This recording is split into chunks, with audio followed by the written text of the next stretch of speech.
I'm Atra El-Nashar in Washington. Most of President Trump's tariffs are on hold after two federal courts ruled the president overstepped his authority by imposing double-digit import taxes on almost every country on Earth.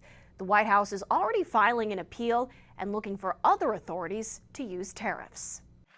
If you look at that. In a 1-2 punch, the bulk of President Trump's tariffs that have shaken global trade have been dealt a major blow by two federal courts. Both a D.C. district judge and the U.S. Court of International Trade ruled the president overstepped his authority when he leaned on a 1977 Emergency Economic Powers Act to hit virtually every country with double-digit import taxes without Congress's approval. Chronic trade deficits are no longer merely an economic problem. They're a national emergency that threatens our security and our very way of life. Three federal judges on the trade court, appointed by Presidents Trump, Obama, and Reagan, unanimously determined that that 1977 law does not authorize the president to impose unbounded tariffs. And the law's limited authorities may be exercised only to deal with an unusual and extraordinary threat with respect to which a national emergency has been declared, and may not be exercised for any other purpose. Jeffrey Schwab, representing 5 companies suing the administration, says he's confident this will hold up on appeal. Obviously, the Constitution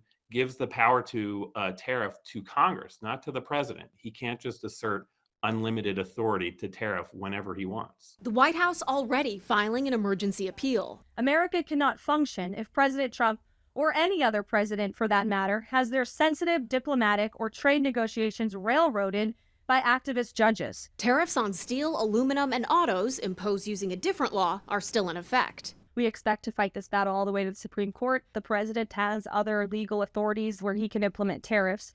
As for how these rulings will impact trade negotiations with other countries, the White House says they plan to continue with talks as planned, but this could hurt the administration's leverage. They recently made progress with China, each side lowering tariffs, agreeing to continue communications, but now China says the White House should listen to the judges and end their tariffs altogether. In Washington, I'm Atra El-Nashar.